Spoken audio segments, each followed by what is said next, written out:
Hello à toutes et à tous, bienvenue sur ce nouvel épisode de podcast. Petite présentation, cette fois-ci je vais la faire bien. Moi c'est Émilie, vous me connaissez sous le pseudo de Croche Tamaï. Croche Tamaï c'est la nana qui crochette, c'est-à-dire moi, mais c'est également une boutique dédiée à tous les crocheteurs et crocheteuses où on trouve pas mal d'accessoires. Je vais pas trop m'éterniser sur la boutique là tout de suite, je vais vous en reparler à la fin de l'épisode. En parlant un peu du plan de l'épisode, je vais présenter principalement ce que je suis en train de crocheter. Donc ça va être un épisode très personnel finalement en tant que moi crocheteuse. La boutique est un peu... bon, c'est une grande vacances machin et tout, on est parti, donc il n'y a pas trop de nouveautés, mais je vais vous parler des nouveautés de la rentrée à la fin de l'épisode. Donc niveau plan d'organisation de cet épisode, je vais vous présenter mes objets terminés, ce que j'ai en ce moment sur mon crochet, mes prochaines envies au crochet. J'ai une partie achat aussi et alors à la fin je vais faire une petite FAQ, donc une foire aux questions. En fait vous m'avez posé des questions sur Instagram suite à une story où je vous posais justement la question est-ce que vous aviez des questions à me poser, et j'ai eu quelques questions, donc je vais y répondre à la fin de l'épisode. Et puis la dernière section ça va être un petit peu en même temps que les questions parce que ça va un petit peu rejoindre, il y aura un peu de blabla et justement je vous présenterai ce qui va se passer sur la boutique à partir de septembre. Bref, ça va être un épisode un peu dense.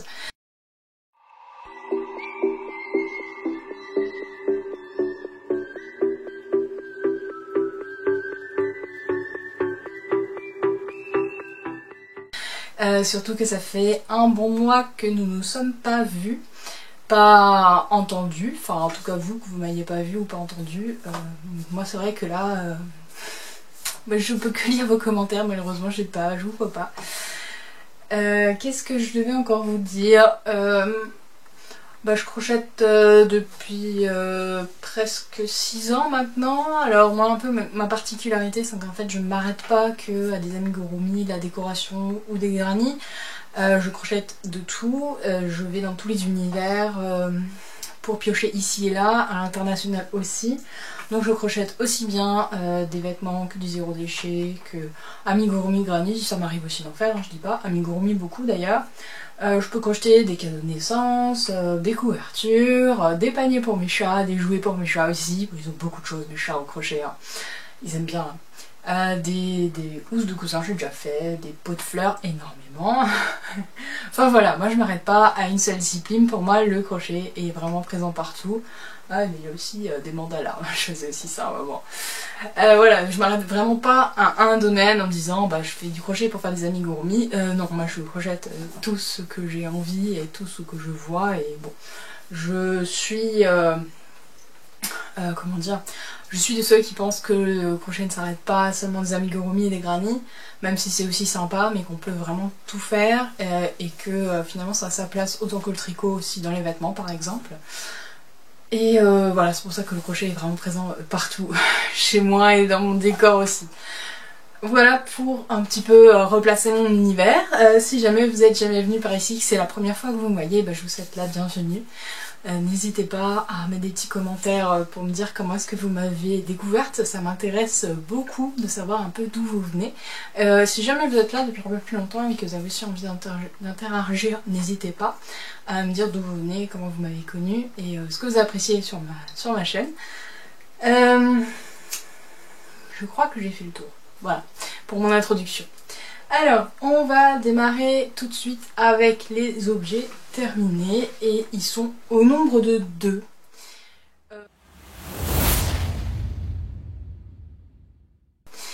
Ce qui est pas énorme, mais en fait c'est parce que j'ai multiplié les encours, j'avais envie de castonner des trucs. Alors, je vais essayer de faire un peu plus souvent des lexiques pour expliquer, parce que j'ai des termes au fur et à mesure qui ne sont pas forcément compris de tous et je m'en rends pas toujours compte. Donc pareil, s'il y a des mots que vous comprenez pas dans mes podcasts, faut pas hésiter à poser des questions et j'y reviendrai. Parce que à force on a un peu notre jargon et c'est vrai qu'on se rend pas compte quand une personne débarque là et qu'elle est pas encore trop dans l'univers des communautés tricot, crochet, dans les podcasts et compagnie. Il y a des mots qu'on comprend pas et c'est tout à fait normal et c'est pas du tout grave, faut pas hésiter à le dire. Pour le mot castonner, ça vient de l'anglais cast on. Donc cast, C-A-S-T, avec un petit trait d'union, on, O-N. Ce qui veut dire en gros monter des mailles en jargon tricot. Terme aussi francisé en verbe castonner, voilà. Donc ouais, c'est pas très... Je pense pas que ce soit dans le dictionnaire, hein. C'est vraiment à force, on fait nos propres mots. Donc oui, j'ai castonné plein de trucs parce que j'avais envie, parce que c'est les vacances, et puis voilà, je me suis dit, allez, je me fais plaisir, bah, ça suffit d'être raisonnable. De toute façon, tu auras un peu plus de temps pour crocheter, donc tu vas finir aussi plus de trucs. C'est pas sûr que ce soit vrai, mais c'est pas grave, ça fait du bien, faut se faire du bien. Hein. Si on a envie de castonner, il faut castonner, et puis si on a envie d'être raisonnable, faut être raisonnable, il y a un temps pour tout.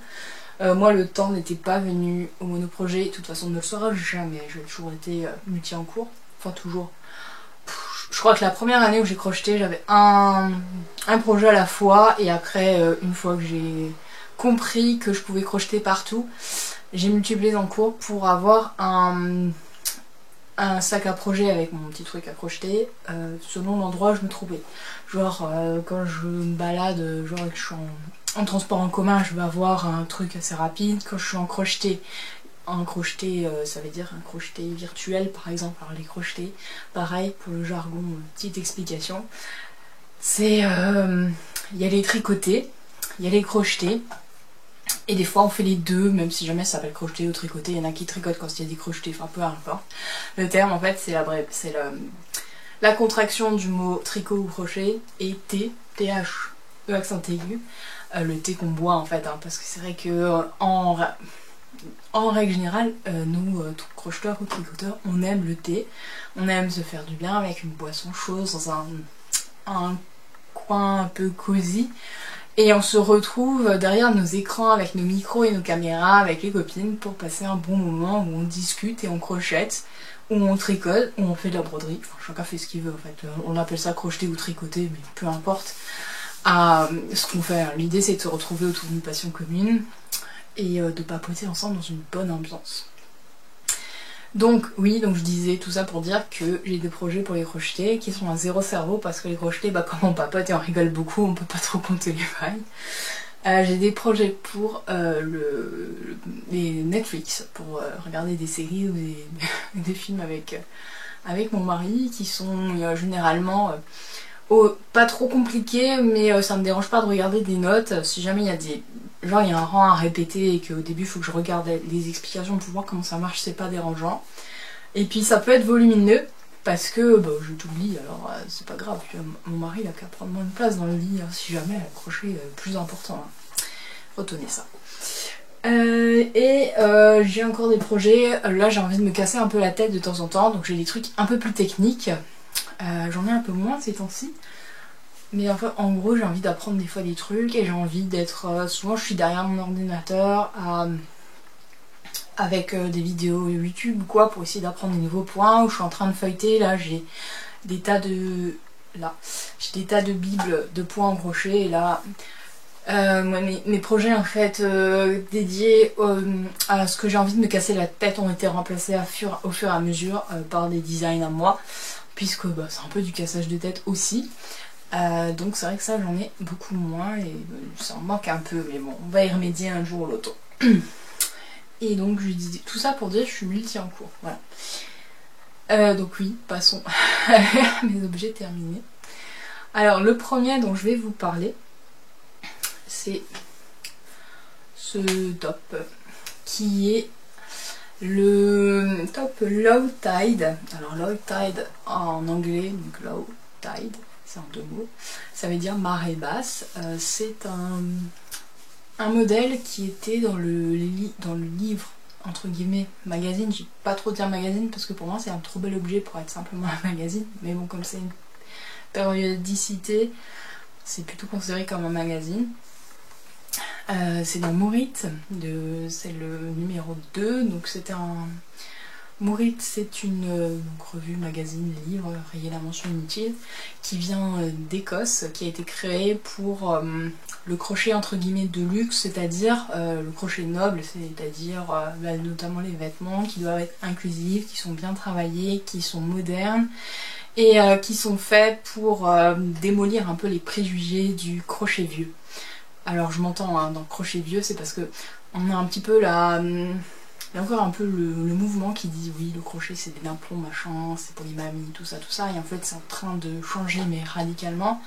Et ce magazine a vraiment pour vocation de faire un beau magazine comme c'est le cas par exemple du Slow au tricot ou je sais plus, je crois qu'il y en a un peu comme Pom Pom ou ce genre de revues qui sont faites pour être assez épaisses avec plusieurs modèles qui sont inédits et qui sont là un peu pour inviter les crocheteurs à s'essayer à d'autres techniques, à découvrir des points différemment, à découvrir des nouveaux designers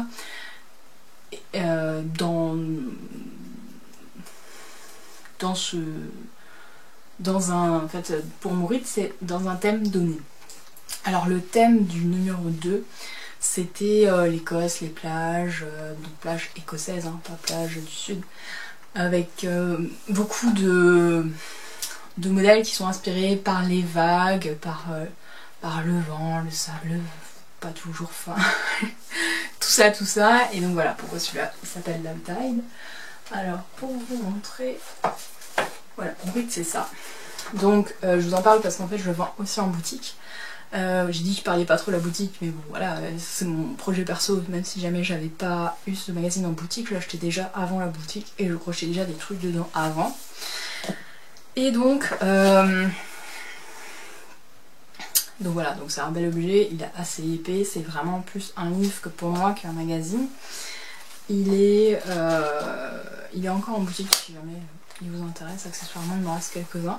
Et donc il y a 12 modèles dans celui-là, et donc il n'y a pas que des modèles, mais il y a aussi des pages, là il y a des abréviations par exemple, qui sont présentes dans le bouquin notamment. Il y a une recette, alors il est en anglais, hein, par contre je suis obligée de préciser.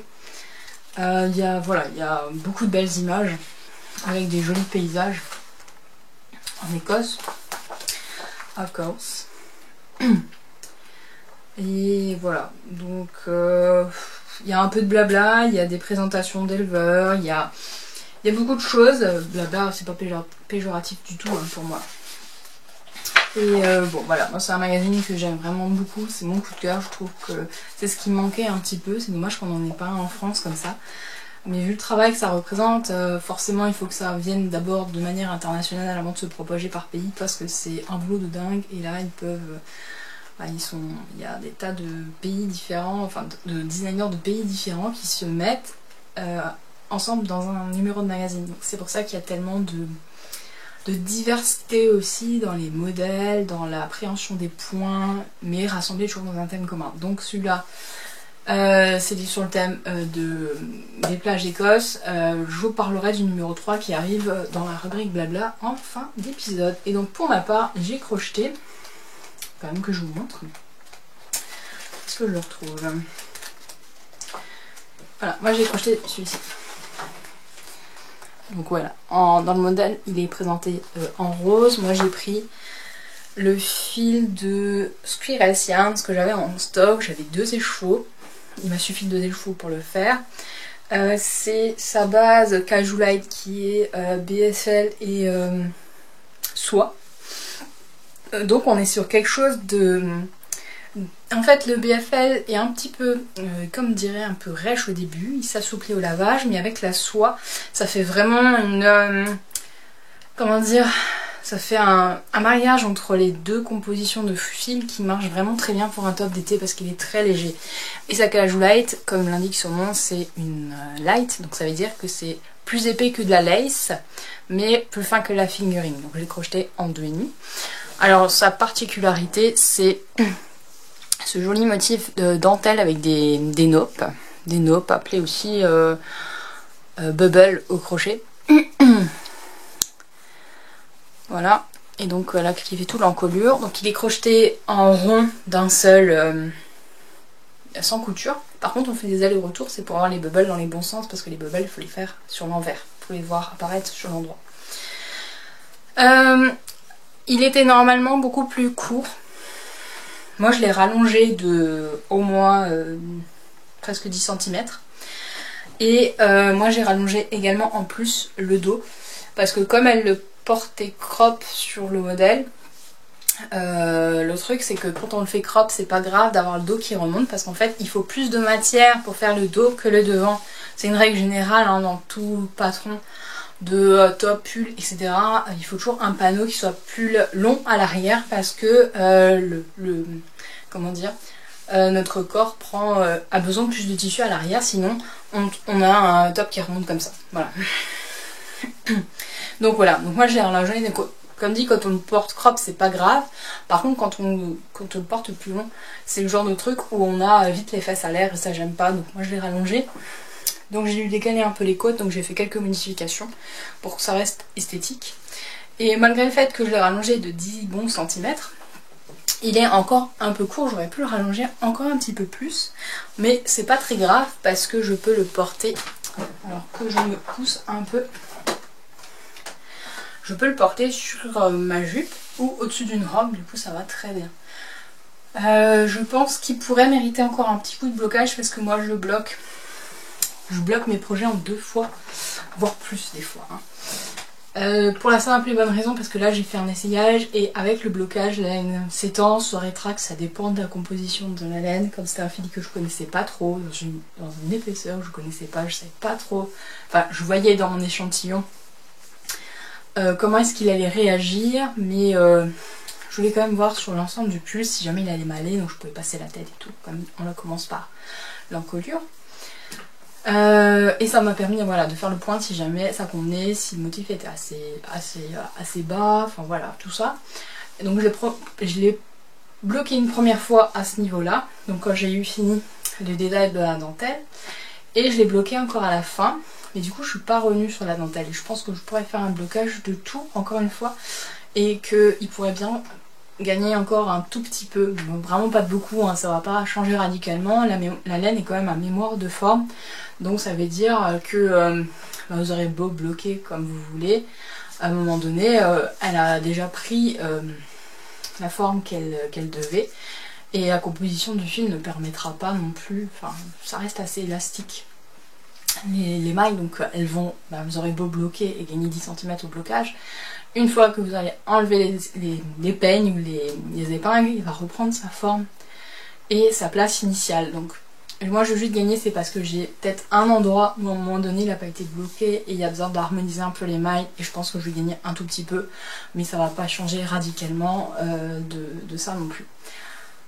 Voilà pour celui-là, il a été hyper long à faire parce que bon, il y a quand même plus d'1 kilomètre de fil, 2 écheveaux, pas comme si un écheveau c'est 600 mètres et il me reste un bout d'un écheveau, donc ouais il y a bien 1 kilomètre de fil passé. Et ouais, en crochet de 2,5 ça n'avançait pas des masses quoi, hein. C'était long. Alors la partie motif va super vite parce que bon, on est assez... enfin, c'est toujours le truc avec les dentelles, c'est que c'est assez addictif, on a envie de voir le motif se dessiner, donc ça allait super vite. Par contre après le truc tout en bride, c'était un peu long. Ceci dit, je ne le regrette absolument pas, c'est le top que je porte le plus, que je porterai sans doute le plus. Il est dans le coloris saphir, jusqu'à la séance, donc Lisa qui propose ce coloris et ce fil. Moi c'est une couleur forcément que je mets beaucoup, comme c'est un bleu mais pas très bleu, je peux le mettre un peu avec tout. Donc voilà, moi c'est une couleur qui me tente, qui va très très bien dans ma garde-robe, et du coup je sais qu'il va être mis et remis, et même dans ces chaleurs là, porter de la laine, c'est un vrai bonheur avec ce fil parce que comme dit, les mailles permettent de laisser circuler l'air et j'ai l'impression de rien avoir sur ma peau. C'est pas comme un coton ou un t-shirt dans je ne sais pas quelle matière du commerce où on va transpirer dedans, on est étouffé, on sent le truc, genre on est en train de macérer, hein. Là c'est vraiment, on a l'impression qu'il y a les courants d'air qui passent au début, c'est un petit peu surprenant, mais en fait on apprend à l'apprécier. Et je transpire pas du tout dedans en fait. Alors je dis pas que je transpire pas du tout, mais je veux dire, je vais pas avoir des auréoles comme ça en dessous des aisselles avec le genre de top par exemple, ça j'ai pas du tout le problème. Et ouais, comme dit, je peux le porter sans trop de soucis, même quand il fait très très chaud. Après ça dépend vraiment du fil que vous utilisez, là c'est un fil fin. Je dis pas, si jamais j'avais le même pull, en tout cas à mon avis ce serait pas la même affaire. Pour en revenir aux explications, il était très bien expliqué, j'ai jamais eu de problème ni de doute à aucun moment dans le patron parce qu'on est vraiment bien accompagné et c'est tout à l'honneur de Mourit d'avoir une qualité de patron de ce type parce que des fois les livres c'est pas toujours ça. Et alors vous êtes accompagné avec des schémas et aussi avec des diagrammes. Par exemple là vous avez un diagramme de ce type pour si jamais vous avez moins d'aisance avec le texte, sachez que tout le motif de yoke est disponible en diagramme et après c'est vraiment des explications c'est tout enfin, après à part les augmentations à certains endroits, sinon il n'y a aucune difficulté. Il y a sa taille de 1 à 10. Alors bon là pour savoir la taille il faut mesurer son tour de buste. C'est très inclusif quoi. 1 à 10 ça va du coup d'un buste de 77 à 168 cm. Donc vous voyez un peu. Il y a moyen de faire quelque chose de vraiment sympa, peu importe votre morphologie. Comme dit, moi je l'ai adapté parce qu'à force je commence à connaître ma morpho, je sais comment adapter, enfin voilà, c'est des choses à avoir, il y a des réflexes à avoir au fur et à mesure. Moi, à part la longueur, parce que je ne voulais pas crop, hein. Sinon j'ai pas adapté grand chose sur celui-ci parce qu'il était vraiment bien. Moi ce que j'aime assez aussi c'est que je peux le porter comme ici, sans soutif. Parce que bon, de temps en temps je fais du no-bras. No-bras, donc ça veut dire ne pas porter de soutif. Donc je peux le porter aussi bien avec et sans soutif. Et c'est un détail qui a son importance parce que depuis que je fais du no-bras, je me rends compte qu'il y a beaucoup de choses dans ma garde-robe que je ne peux pas mettre quand je fais du no-bras. Parce que le vêtement il est taillé pour avoir une poitrine haute. Et donc du coup ça décale des fois les motifs ou on se retrouve avec une couture au milieu des seins. Ou voilà. Et c'est très désagréable. Alors je privilégie de plus en plus les vêtements que je peux être aussi bien no bras qu'avec soutif parce que ça va dépendre de ce que je fais, de la chaleur qu'il fait, tout ça et de si je vais au travail ou pas notamment. Ou si j'ai prévu une sortie un peu sportive où il y a beaucoup de marches, je vais plutôt mettre un soutif que ne pas en mettre. Quand je suis à la maison je ne porte pas, voilà. Donc quand je peux avoir des vêtements qui conviennent à du no-bras ou pas, je suis vraiment contente parce que j'ai pas besoin de me prendre la tête et de sortir 10 000 vêtements en me disant tiens mais là j'ai envie d'enlever mon soutif mais ce haut ne va pas donc je le range et puis je reprends un autre, après je me retrouve à avoir 10 000 vêtements sur la chaise où j'empile tous les vêtements qui sont en attente d'être lavés quoi. Ça c'était pour l'instant intimité. Quand on parle de vêtements, voilà c'est comme ça. D'ailleurs dites-moi si vous avez aussi le problème quand vous ne portez pas de soutif pour les meufs qui me regardent parce que je sais que les mecs vous n'avez pas ce genre de problème. Si jamais vous devez aussi faire attention quand vous achetez des vêtements que vous puissiez les porter sans soutif ou pas. Après je pense que ça dépend aussi des morphologies qu'on a, on n'a pas toutes les mêmes problèmes. Moi j'ai quand même un balcon moyennement généreux on va dire, donc j'ai le problème de je peux pas toujours porter tout ce que je veux sans soutif et c'est pénible, voilà. Ouais, dites-moi si vous avez aussi ce souci, ça m'intéresse et comment vous faites. Parce que je sais que voilà, les solutions idéales ce serait de pouvoir faire la couture pour faire les vêtements que je veux, mais c'est vrai que j'en fais pas et que c'est pas prévu encore que j'en fasse pour l'instant. Donc je serais curieuse d'avoir vos retours sur le sujet.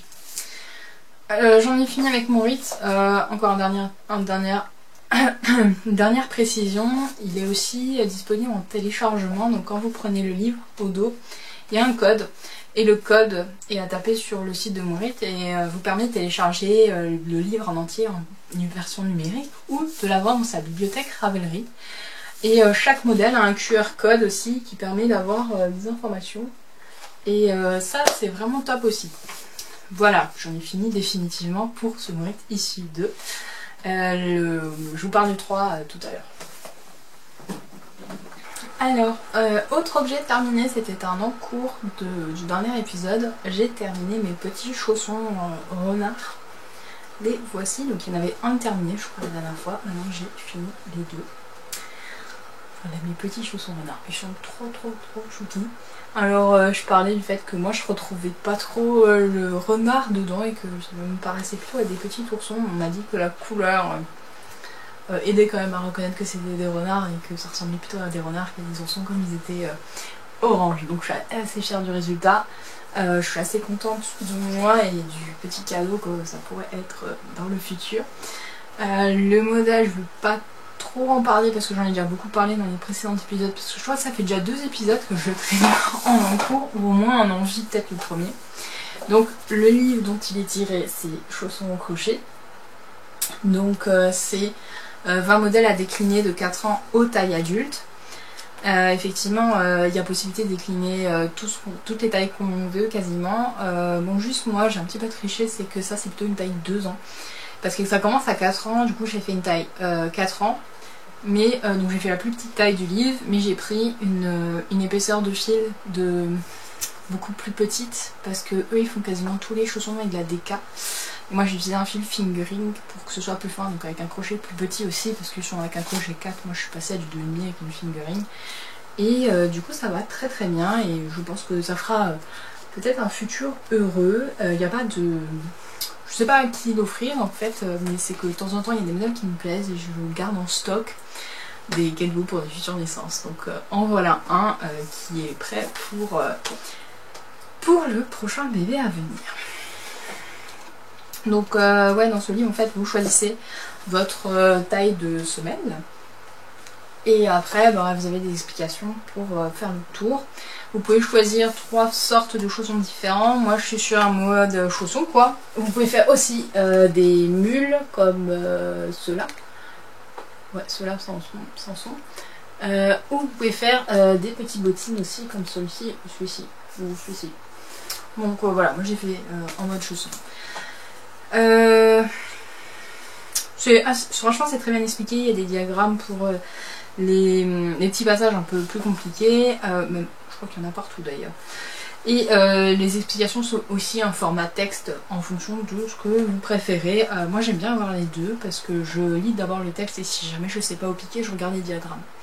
Moi c'est comme ça que je fonctionne, et alors l'avantage c'est que là vous avez un certain nombre d'animaux qui sont présentés, mais après bah, vous pouvez faire un petit peu ce que vous voulez avec. Donc en gros vous pouvez faire un chacorne par exemple, hein, ou un lama multicolore, enfin il y a tellement de possibilités, vous pouvez inventer des animaux quoi. Donc ça c'est vraiment le gros point positif de cet ouvrage. Le prochain que j'aimerais faire c'est des licornes pour moi, j'ai acheté le fil, il n'y a plus qu'un, voilà. Je vais vous montrer ceux que j'ai craqués. J'hésitais avec les lamas, mais finalement je me suis dit que d'avoir des licornes au pied ce serait quand même vachement chouette. Ça c'est le chacorne. Le chacorne aussi est rigolo. Là. Voilà. Donc ça c'est... j'ai prévu de faire une taille adulte pour moi. Voilà, donc pour ces petits chaussons. Ensuite, passons aux choses sérieuses, c'est-à-dire tous mes encours.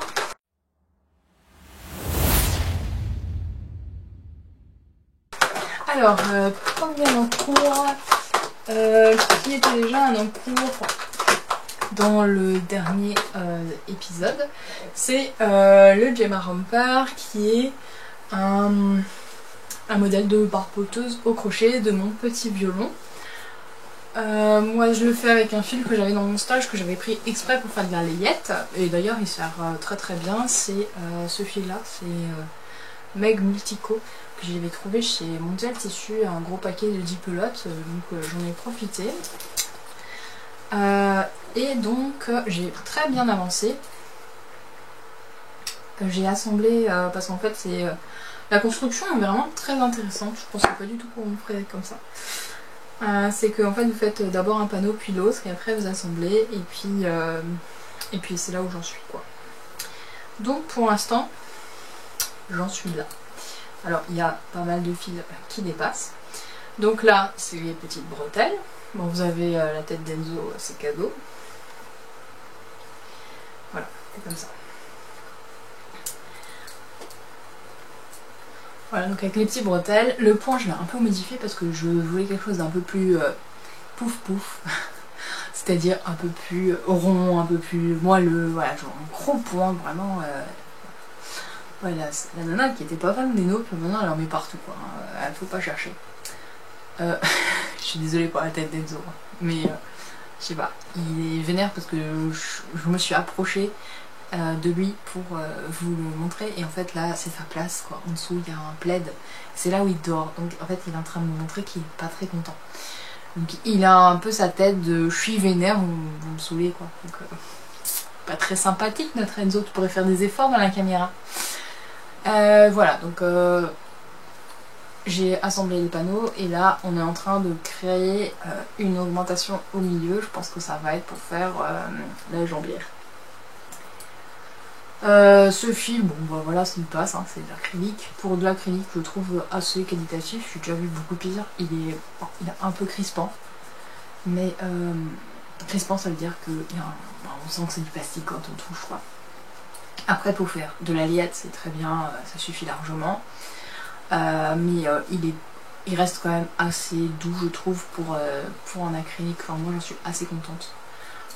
Franchement, j'ai connu bien pire en termes d'acrylique, donc Enzo est d'accord avec moi. Voilà pour mon avancée. Donc là, en fait, c'est pas très compliqué, il y a juste une augmentation et on continue tout le long. J'ai juste pas eu l'occasion de le reprendre parce que là, je viens de terminer un design à moi qui était que je voulais un petit peu pas me débarrasser, mais j'avais envie de le finir pour l'avoir terminé et donc j'ai un peu boosté, j'ai un peu laissé le reste de côté. Mais sinon, j'avais prévu de vous montrer fini là, mais comme ça fait 2 semaines que je l'ai plus repris. Ce sera pour la prochaine fois. Et donc dans le modèle ils disent aussi qu'il faut se servir de marqueur de maille pour opérer là où on fait l'augmentation, comme ça on n'a pas besoin de compter à chaque fois, comme il y a quand même pas mal de mailles. Donc il y a effectivement là les 2 marqueurs de chaque côté pour parce que comme ça je fais que des brides et puis là arrivé au marqueur, pouf, je fais mes augmentations. Modèle aussi très bien expliqué, il est en anglais, j'ai dû quand même prendre un traducteur pour certains textes qui sont un peu longs, on vous explique un peu comment ça marche, c'est bien de l'expliquer, et c'est vrai que heureusement qu'il y a des traducteurs qui sont là. Ça c'est pour le Gemma Romper de mon petit violon, donc moi j'ai acheté le patron sur Ravelry au prix de 4,99$, ce qui équivaut à peu près à 5€ en fonction du cours de l'euro avec le dollar, tout ça. Autre en cours que cette fois-ci j'ai commencé là assez récemment. Alors je vais vous le montrer, mais pour l'instant il ressemble carrément à rien, hein. Enfin, quand je vais vous dire ce que c'est, vous direz ah oui effectivement, mais si jamais je vous montre juste ça comme ça, franchement je pense pas que vous trouverez ce que c'est. Il s'agit en fait d'un bretzel.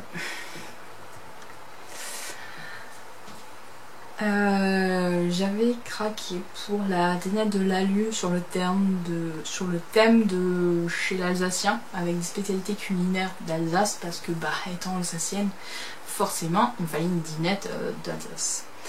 La dinette, moi je fais généralement des éléments de dinette au cours de l'année en fonction de mes envies et de ce que j'ai envie de faire et de ce que j'ai envie d'apprendre des fois comme technique ou quoi.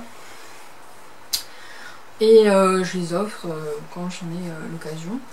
J'en ai aussi quelques-uns qui restent dans un panier là-haut, parce que j'aime bien aussi regarder pour moi. Ça veut pas dire que je joue à la dinette, hein. Mais voilà, j'aime bien, il y a quand même des pièces que je suis particulièrement fière de moi et que je trouve vraiment trop belles, et du coup je les ai gardées.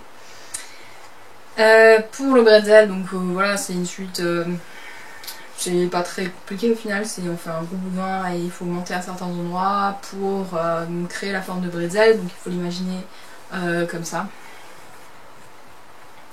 Donc j'en suis à peu près à la moitié. Et après bon, il faut bien rembourrer. Et alors moi j'ai juste eu la difficulté de trouver la bonne couleur de fil, parce que je trouve que là mon bretzel, ça fait un peu bretzel un peu grillé quoi. J'ai pas tout à fait trouvé la bonne couleur dans mes innombrables couleurs de coton pourtant, hein. Mais je sais pas, j'ai trouvé pas la bonne. C'est celle qui ressemblait le plus, donc on va dire que mon bretzel sera un peu brûlé, mais c'est pas grave. Et ouais, je sais pas, ça m'a pris un soir, j'étais en crocheté, je crois, en plus, en crocheté virtuel du jeudi soir, sur notre Discord, les décalés du crochet. Et je sais pas, ça m'a pris comme ça, je dis ah bah tiens, j'ai envie de bretzel au crochet. Et j'avais le patron, parce que je l'avais déjà pris récemment, et puis du coup voilà, j'ai commencé un bretzel. Et du coup je l'ai pas repris parce que, comme dit, il faut compter. Et c'était pas vraiment le bon plan pour le crocheter, j'ai fait des erreurs. Donc j'ai dû défaire. Mais bon voilà, on dit toujours ça nous apprendra, la prochaine fois on apprendra à du zéro cerveau, mais on fait tout le temps les mêmes conneries. Bon, c'est pas grave, il m'attend et je vais le reprendre tout bientôt. Ah oui, et j'ai aussi la problématique que j'ai pris le crochet 2,5 avec lequel je faisais mon bretzel pour un autre patron. Et du coup, c'est vrai que moi j'ai un peu la flemme de déplacer les crochets d'un pochon à l'autre et je n'ai pas de crochet de 2,5. Voilà, donc en fait c'est aussi pour ça, c'est que généralement quand le bretzel, quand le truc que je dois crocheter est sur mon bureau et qu'il y a le crochet à côté, de temps en temps je vais y penser et je vais faire du crochet. Mais comme là il faut que j'aille dans une autre pièce pour aller trouver l'autre crochet, ben en fait j'oublie, voilà. C'est con hein, mais voilà. Donc ça c'est un... Bah, peut-être qu'il sera terminé la prochaine fois, j'espère. Bah tout de suite, de toute façon il sera terminé, ça va, je suis à la moitié. Donc ça c'est un premier projet, enfin deuxième en cours. J'en ai un troisième qui s'est rajouté, c'est... j'ai décidé de participer à un MCAL. MCAL, lexique jargon crochet, c'est MCAL, MCAL. Donc ça veut dire Mystery Crochet à langue. Donc crochet à langue, MCAL, c'est le fait de crocheter tous ensemble sur un thème ou un patron donné. Sur une période donnée aussi, pour que tout le monde crochette à peu près ensemble. Le but c'est de créer une convivialité autour d'un modèle, d'un thème, d'un designer, d'une couleur, d'une saison. Enfin, on peut faire plein de cals différents.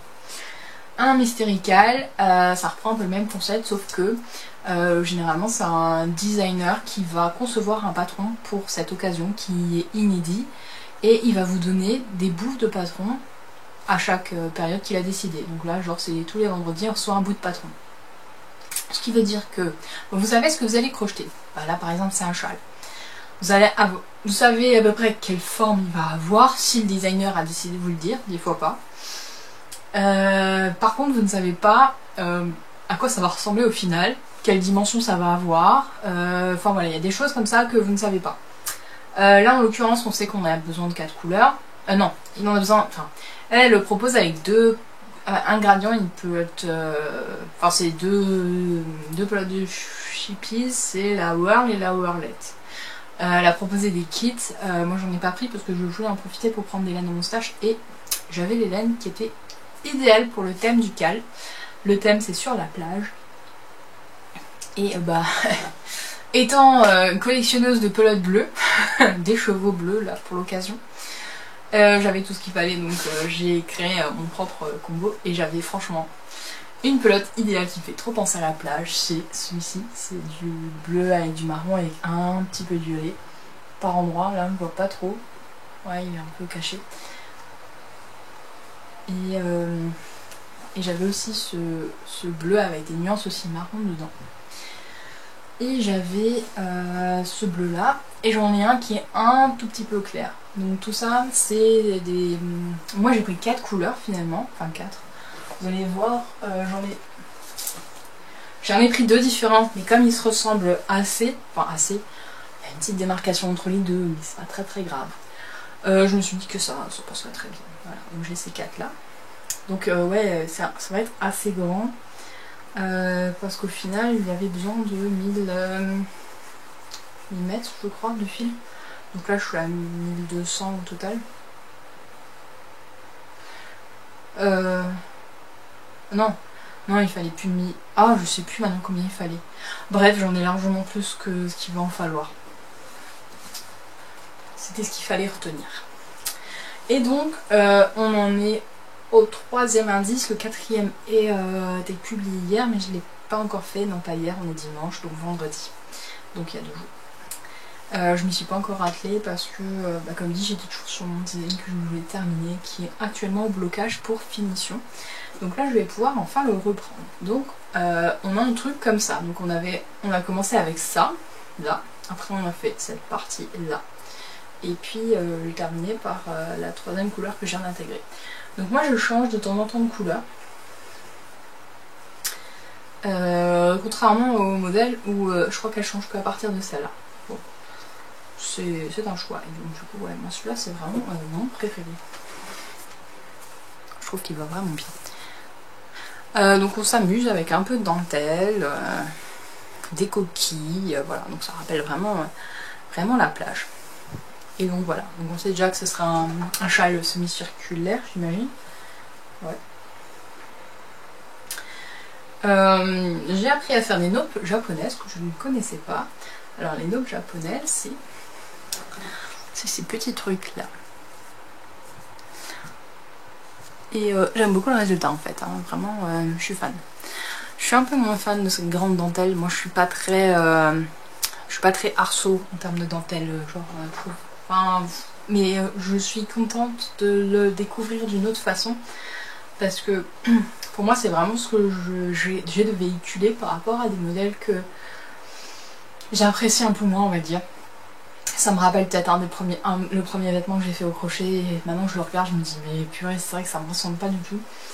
Et mais en fait je suis assez contente de le faire parce que ça me permet de voir comment intégrer ce genre de points auxquels je ne suis pas forcément attachée dans un modèle sans que ce soit trop kitsch. Je sais pas si jamais c'est très clair ce que je raconte. Moi je m'entends, donc je suis vraiment ravie d'avoir découvert. Et j'adore découvrir chaque semaine un nouvel indice. C'est vraiment le but du mystère, hein. On attend chaque fois le prochain indice pour voir ce qu'elle nous réserve. Donc le modèle c'est d'Annette Pétavy, connue sous le même nom sur les réseaux sociaux. Moi, Annette Pétavy, c'est un peu un mentor pour moi parce que j'ai appris pas mal de techniques de crochet avec elle, parce qu'elle a un blog qui est assez connu dans le monde du crochet francophone. Et des vidéos aussi, elle fait des vlogs, des podcasts, et elle fait beaucoup de tutos. Aussi tricot, je crois d'ailleurs. Et elle a une boutique en ligne. Et j'ai eu l'occasion de la rencontrer sur un événement physique à côté de Strasbourg. Et je suis très attachée à la personne aussi, elle est vraiment incroyable, quoi. Donc c'est vrai que ça me faisait plaisir, malgré le fait que j'avais un timing déjà très chargé en termes de crochet et que j'ai pas beaucoup de temps crochet qui avait été attribué au moment où c'est sorti. Je suis quand même contente de l'avoir fait. Et en fait ça a vraiment été ma bulle d'oxygène pendant le mois de juillet, à chaque fois découvrir un indice. Donc c'est vrai que j'ai bien fait finalement de faire et de me dire tant pis pour le reste. Maintenant j'ai besoin de me faire plaisir aussi, d'avoir un projet plaisir. Je dis ça parce que le design toujours que je suis en train de bloquer, qui partira en test quand la designer partenaire sera rentrée de vacances, c'est-à-dire fin août début septembre, m'a pris beaucoup d'énergie et m'a un peu fait des nouveaux cerveaux, on va dire. Et puis j'étais sur un autre test en même temps d'un autre châle qui sort en septembre, qui au début a été un peu compliqué, plus fait j'avais encore une grosse période de travail. Comme dit, je m'éloigne un peu, mais je blablate là, ça y est. Donc pour vous dire que je suis trop contente d'avoir fait ce mystérical et d'y participer, et que dès ce soir je vais reprendre la suite pour rattraper mon entre guillemets retard, même si ça n'en est pas, mais être à jour pour le prochain indice. Autre en cours. Est-ce que je vous en ai parlé? Alors je regarde juste sur mon ordi. Ouais, je vous en ai parlé, c'était dans mes projets à venir. Et il est très bien avancé. Il s'agit d'un débardeur au crochet parce que je vous avais montré que j'avais reçu des jolies pelotes, de jolis échos de la fée Ballot.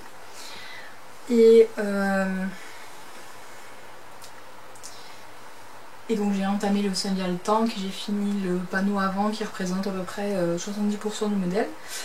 Il me reste à faire... Ah c'est bon, j'ai mis un marqueur pour pas qu'il y en ait soso. Il me reste à faire la dentelle dans le dos et même j'ai déjà commencé. Alors, ça c'est mon débardeur. Mais vous allez me dire, mais enfin là t'es en train de montrer une sorte de triangle châle, c'est quoi ton truc? Comment tu vas faire un débardeur avec ça? Franchement je me suis posé la même question au début, hein. Quand j'ai vu la construction du truc, je dis ah ouais quand même. Et je suis très contente de... Enfin, à chaque fois que je fais un nouveau top ou quoi, j'essaye de m'arranger pour que ce soit des formes et des façons de monter le projet que je n'ai pas encore fait, parce que mon but c'est d'apprendre un maximum de techniques. L'objectif étant de pouvoir designer moi-même plus tard mes propres vêtements au crochet. C'est un gros challenge parce que c'est pas comme designer des châles ou quoi. Là il y a vraiment l'importance de l'échantillon, il y a les mensurations qui sont importantes pour faire la bonne taille, pour graduer le patron correctement et l'adapter autant de morphologie que possible. Et voilà, moi c'est un gros champ de bataille et j'ai pas envie de faire ça en vous faisant crocheter un panneau carré et puis vous dire bah voilà, ça ce sera votre, votre pull. Voilà, il y a vraiment un travail derrière de comment faire correspondre un patron au maximum de monde. Toujours en termes de morphologie. C'est pour ça que je suis en train d'étudier et de crocheter beaucoup de tops. Ouais, c'est mon grand champ de bataille actuellement, même si je suis pas du tout prête encore à en designer moi, parce que je veux vraiment faire ça bien. Voilà, donc je suis toujours très contente de pouvoir apprendre de nouvelles techniques, de nouvelles constructions et découvrir en même temps de nouvelles designers. Là, c'est Sarah Albi que je connaissais pas du tout. Alors, la construction, c'est qu'on fait ce triangle là avec des augmentations données pour coller à notre forme de corps, hein. Et voilà, en gros ce sera comme ça. Donc je pense que je vais encore devoir le rallonger après un peu, mais je voulais déjà attendre. Je pense que je vais déjà faire la dentelle pour voir comment est-ce qu'il tombe comme ça, et je vais peut-être déjà bloquer ce panneau là au moins, plus la dentelle, et voir en... Moi je fais des coutures provisoires, ce que j'appelle, avec des marqueurs de maille à mousqueton pour créer comme s'il allait y avoir une couture, sauf qu'ils sont amovibles comme ça. Je peux essayer le vêtement avec tous les mousquetons dessus. Et en fait je peux voir si jamais il me va ou si jamais je dois le rallonger un peu. Voilà, donc il est un peu serré comme ça parce que j'ai dû l'accrocher pour vous montrer là vite fait, donc voilà. Donc il s'arrête là, et après bon là je suis en train de faire un panneau de dentelle qui ira entre les omoplates jusqu'en bas, qui viendra faire le dos du débardeur, mais je vais vous remettre des photos parce que ce sera plus parlant, je pense. La laine est merveilleuse, c'est la composition Merino Superwash et soie, mais avec beaucoup de soie dedans. Je crois qu'on est à 55-45, donc 55 Merino, 45% soie. Et c'est très soyeux quoi, et la couleur est vraiment très vibrante sur cette forme, sur cette composition de fil. Moi je l'adore. En même temps, fait ballot, pareil, c'est ce que j'aime, donc voilà. Elle a su me faire une super couleur. Voilà pour le Soldian Tank, et donc la dentelle, je l'ai ici.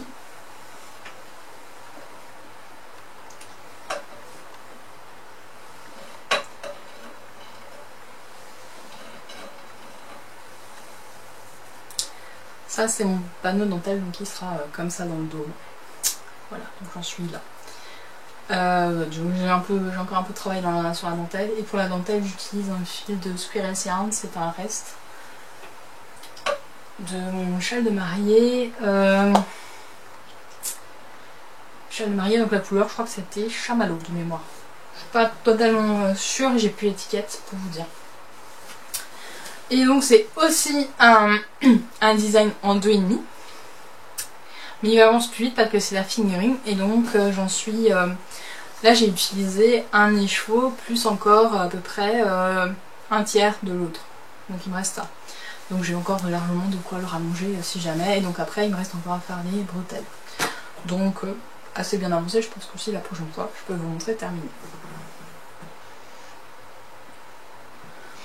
J'ai encore un autre objet en cours, c'est une couverture qui n'avance pas des masses, donc je ne vais pas vous la montrer. J'ai aussi repris au crochet tunisien une autre couverture que j'avais commencé avec des carrés et différents points. Je vous la montrerai pas non plus dans cet épisode, je la montrerai quand j'aurai encore avancé d'autres carrés, parce que j'en ai pas beaucoup plus que la dernière fois. Et donc c'est fini pour les encours. Je pensais en avoir plus que ça en fait. Ça c'est tout. Passons donc à mes envies. Alors mes envies, ça va se passer dans le livre crochet zéro déchet dans ma salle de bain. Et j'ai prévu de faire plein de choses. J'ai envie de tout faire en fait, mais je ne pourrais pas tout faire malheureusement, à moins que vous me trouviez des bras supplémentaires. J'aimerais faire les sachets de lavande qui se trouvent dans le crochet zéro déchet salle de bain, parce qu'il y a aussi la version cuisine Et c'est aussi un livre que je propose en boutique comme tous ceux que je vous ai parlé dans cet épisode. Donc je vais faire des petits sachets pour mettre la lavande que j'ai dans le jardin qui est prête à servir en tant que fleur séchée pour mettre dans mes armoires. J'ai des sachets de lavande un peu partout, dans la laine, dans les armoires de vêtements et tout. Pareil que ça éloigne limite. C'est un insecticide naturel, les moustiques aussi ils aiment pas tout ça, machin. Est-ce que c'est vrai? Je sais pas, j'ai jamais limite et je mets de la lavande donc je me dis que bah, ça doit marcher. Ça veut pas dire que j'en aurai jamais, mais bon, je me dis que si jamais on peut faire sentir bon nos lainages et nos vêtements avec de la lavande, même si jamais ça éloigne pas forcément limite, déjà ça sent bon, c'est déjà bien. Et voilà, donc je vais faire ces petits berlingots. Je trouvais ça sympa comme forme. Il y a juste que eux ils prévoient pas, en fait c'est pas des berlingots ouverts. C'est-à-dire que vous les fermez, vous mettez votre lavande et puis c'est tout. Après vous pouvez plus y accéder.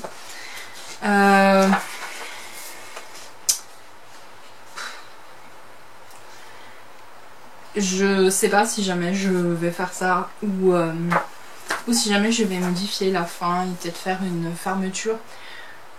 Ou peut-être mettre un bouton à mon endroit pour... je sais pas, faut que je réfléchisse encore. Dans ce même livre, il y a ces lingettes que j'aimerais bien faire. Aussi, je sais pas si jamais j'aurai le temps. Gants de toilette aussi, sympa, c'est vrai que c'est quelque chose que j'utilise assez. Et en fait j'aime tout quoi. Mais je peux pas tout faire, bref. Je sais pas, je vais pas me prendre la tête, je vais en livre avec moi là parce que je suis en vacances. Voilà, je verrai si jamais j'ai envie de faire des trucs, je vais emmener de quoi faire et puis on verra si jamais j'ai le temps de faire quelques trucs là-dedans. Donc ça c'est pour mes envies, donc là je vais vous parler de mes achats. Il y en a quelques-uns.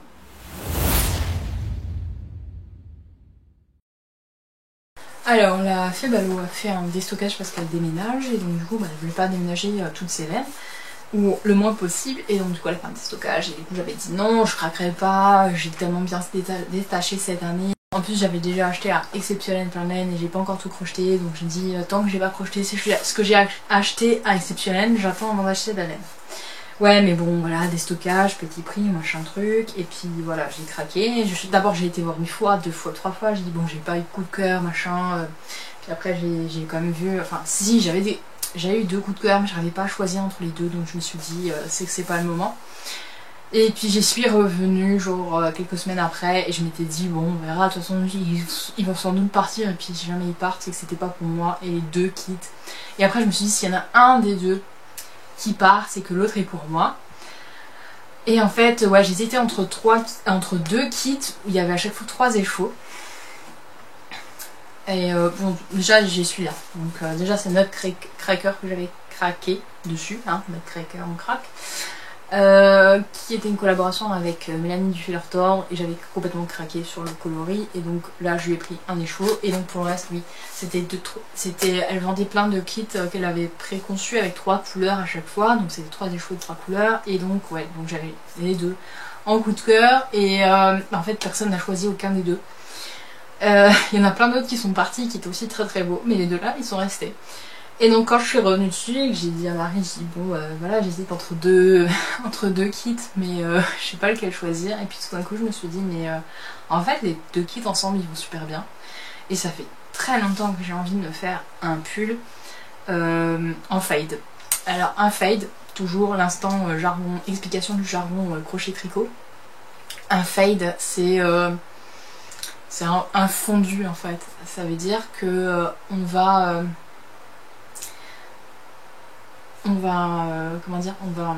aligner plusieurs couleurs les unes après les autres, des couleurs qui se ressemblent pour aller vers d'autres couleurs. En gros c'est un petit peu comme un gradient, un dégradé si vous voulez et ça fait c'est vraiment le fait c'est que on voit quasiment pas la transition des couleurs quand le fade il est réussi. Et ces deux kits n'ont absolument pas été conçus ensemble. Ces deux kits viennent de collections complètement rien à voir, mais ces deux kits ils me parlaient ensemble. Et donc j'ai réfléchi, je me suis dit bon, j'avais pas prévu ça, machin, mais en même temps, voilà, ça fait longtemps que j'en avais envie. Et voilà ces couleurs. Alors, faudrait que je vous les mette côte à côte pour que vous puissiez voir un peu l'esprit que j'avais. Je crois que c'est comme ça. Je suis plus sûre. Voilà. Je suis plus sûre de l'ordre des couleurs. En gros, je vais faire donc un pull au crochet. Le modèle c'est Blurred Lines de Dan Ramsey. Alors pareil, je pense qu'on a... de Dean Ramsey, je pense qu'on est Dean. C'est un pull qui normalement il y a une couleur là qui fait office de fade et une couleur là. Donc en fait en gros il n'y a que deux couleurs. Donc ça là, une qui est la même que là et au milieu il y en a une autre. Moi j'ai prévu d'aligner les couleurs pour faire quelque chose de plus coloré parce que le but c'est que je veux un pull qui me sorte de ma zone de confort et qui soit un peu plus coloré que ce que j'ai et qui pète. Voilà, donc c'est pour ça que j'ai choisi des couleurs assez... c'est pas vraiment... pas vraiment pimpant non plus, mais ça me ressemble je trouve. Parce que il y a du bleu, il y a du jaune et moi le jaune de toute façon je peux pas le porter tout seul parce que les blonds, le jaune ça leur va pas, donc du coup je me dis qu'avec tout ça, ça pourrait le faire. Et donc voilà le set que j'ai choisi. Donc il y en a 6, c'est de la fingering et ça tombe bien, c'est pile poil ce qu'il faut pour ce modèle. Donc clairement il est sur ma liste depuis longtemps. Je me dis que c'est pas un hasard si ces deux kits ils étaient là, c'est que voilà, ils étaient faits pour moi. Donc ça c'est mon gros craquage du mois.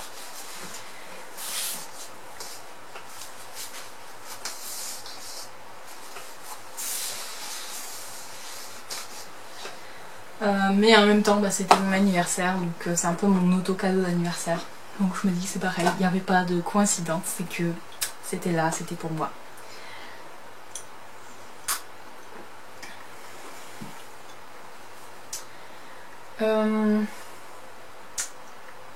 Je crois que c'est tout ce que j'avais à vous parler de l'achat, pour que j'ai terminé, tout et tout. J'ai encore oublié de vous dire, je suis toujours un topo pour vous parler un peu des cals qu'on organise parce que avec quelques copines, on organise régulièrement des cals, des crochets à l'ongles. Le but c'est de crocheter tous ensemble sur des thèmes, dans une période déterminée, et puis comme ça on peut s'entraider, celles qui n'ont jamais fait, celles qui ont besoin d'aide, on peut leur donner un coup de main, on peut s'inspirer les unes des autres parce que souvent il y a des modèles qui rallongent nos listes de trucs qu'on a envie de crocheter. Découvrir de nouveaux designers et puis de nouvelles techniques, et puis voilà, c'est vachement sympa. On est sur Discord, on a créé un Discord pour l'occasion qui s'appelle Les Décalés du Crochet. Comme d'habitude, je mets toujours des notes de commentaires en dessous de la vidéo, et il y a des liens, il y a un lien qui va vous emmener vers mon blog avec l'article détaillé de tout ce que je vous ai dit aujourd'hui, et notamment des liens vers les patrons que je vous ai parlé, les laines. Je vous renvoie vers les teinturières. À chaque fois, je vous mets les liens vers leur site aussi. Comme ça, vous pouvez retrouver un peu. Je nomme les coloris, les laines. Je détaille un peu plus que sur la vidéo. Comme ça, si ça vous intéresse, vous pouvez aller voir et vous pouvez tout retrouver. Sachant que sur mon Ravelry, c'est Croche Camaille, tout simplement. Il y a aussi mes fiches modèles avec les fiches que j'utilise. J'essaye de détailler au maximum aussi. Tout ça pour dire quoi? Ah oui, pour vous renvoyer sur le blog où je vous parlerai du cas des Discord de crochet, que je vous donnerai le lien pour nous rejoindre si ça vous intéresse. On est déjà plus de 300. Ça veut pas dire que 300 personnes parlent en même temps, il y a des salons à chaque fois et puis chacun interagit comme il veut. Il y en a qui viennent juste pour lire, il y en a qui viennent pour parler, il y en a qui viennent quand ils ont besoin d'aide, il y en a qui viennent quand ils ont envie de partager leur coup de cœur. Il y en a qui viennent pour les tricoter, enfin les crocheter, on appelle ça les crocheter parce qu'on a un Discord dédié au crochet.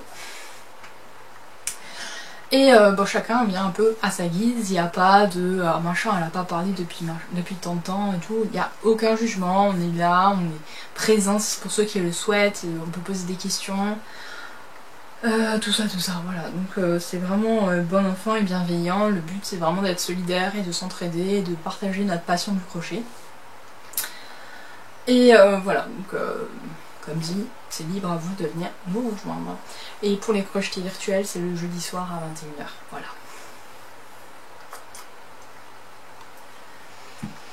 Voilà. Oui, et donc les cals qui sont en cours à l'heure actuelle, il y a Caline ton top d'été, qui est un cal dédié à si tu veux faire ton top, ton pull d'été, ton crop, Teint de ralette, qu'est-ce qu'on peut encore faire? Bon, c'est déjà pas mal, hein. Ton t-shirt. Et donc moi j'ai déjà fini celui-là dans le terme du cal et donc il dure jusqu'au 31 août. Et du coup le Sandal Tank aussi il sera intégré dedans. Il n'y a pas de récompense ou quoi, hein, c'est juste histoire de passer un moment convivial et de voir ce que les uns et les autres arrivent à faire. Et il y a aussi le cal zéro déchet qui a commencé le 15 juillet et qui s'étend jusqu'au 15 août. Jusqu'à la semaine prochaine. Et là, donc c'est pour ça que j'ai sorti le livre zéro déchet pour l'occasion, parce que ça fait longtemps que je voulais crocheter des trucs dedans. Et moi c'est bien quand on organise des cals parce que ça me pousse à comment dire, à remplir les objectifs que je me fixe et que j'arrive pas toujours à remplir. Ça me force un peu à faire les projets que j'ai envie, quoi. Donc c'est plutôt pas mal. Et il y a aussi le challenge des devoirs de vacances qui est en cours, qui dure jusqu'au mois de septembre. Les inscriptions sont closes, donc si vous voulez nous rejoindre, c'est terminé. Et donc je me dépêche aussi de finir certains projets. Donc j'ai inscrit le débardeur. Le châle il n'y est pas, le châle de Annette Pétavie, parce que comme c'est un mystérical, je savais pas quand est-ce qu'il terminerait, donc j'étais pas sûre de le terminer pour la date butoir. Donc il n'est pas dedans, mais il y a le Sudden Tank, il y a les petits chaussons qui sont terminés, sont dedans. Celui-là il est terminé dedans aussi. J'aimerais aussi faire les petits bonnets d'innocents, mais je vous en reparlerai dans un prochain épisode parce que j'ai un petit projet en tête. Et qu'est-ce que j'ai encore prévu dedans? Et la Gemma Ramper aussi dedans. Donc ça c'est pour le challenge des devoirs de vacances. Donc on organise régulièrement des événements, des challenges, des cals. Voilà, il y a plein de petites choses qui sont mises en place. On se partage des astuces, des techniques, des nouveaux modèles coup de cœur, ce qu'on a acheté. Enfin voilà, il y a plein de choses. Donc ça c'est pour mes achats, mes envies, tout et tout, ça c'est clos. Je vais donc profiter pour répondre aux questions que vous m'avez posées. Alors, je reprends mes petites notes.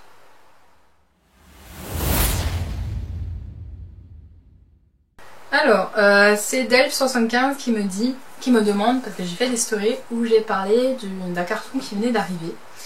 Un carton avec des nouveautés qui seraient présentes à la rentrée, qui étaient inédites en France, et dont le système était ingénieux et qui maintenant ne me quitte plus depuis que j'ai commencé avec. Et elle me demande du coup c'est quoi cette nouveauté, trop hâte. Alors, tu penses bien Delphine que je vais pas dévoiler la nouveauté ici parce que c'est pas le but de l'épisode.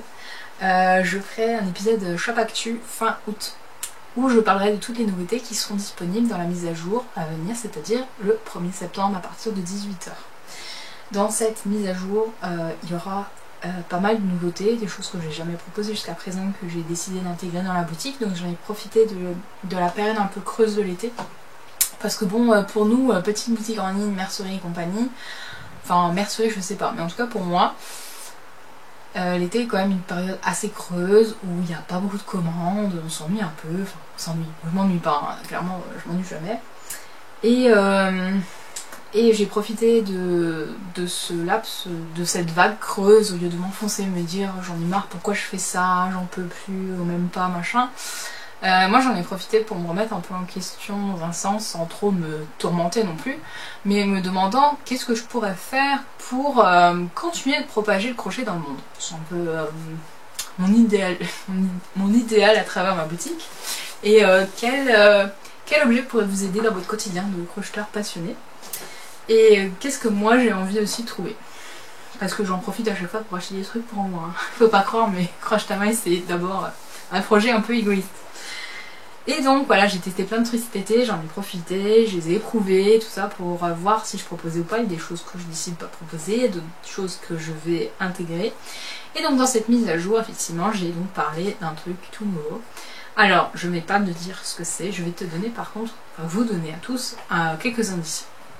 Le premier indice, je l'ai énoncé en story, c'est que c'est un accessoire qui sert aussi bien au crochet tunisien, au tricot qu'au punch needle. À voir si jamais vous trouvez le lien entre ces quatre pratiques. J'en vois pas d'autres là pour l'instant, mais en tout cas ces quatre pratiques, ces quatre pratiques pour lesquelles cet objet sera pratique.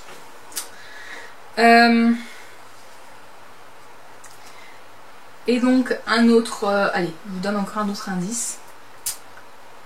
Bon, donc déjà alors oui, alors l'autre indice c'est que je possède déjà en boutique un objet de ce type, qui est d'ailleurs très bien et qui est un des best-sellers depuis le début de Croche ta main. Voilà, ça c'est un autre indice.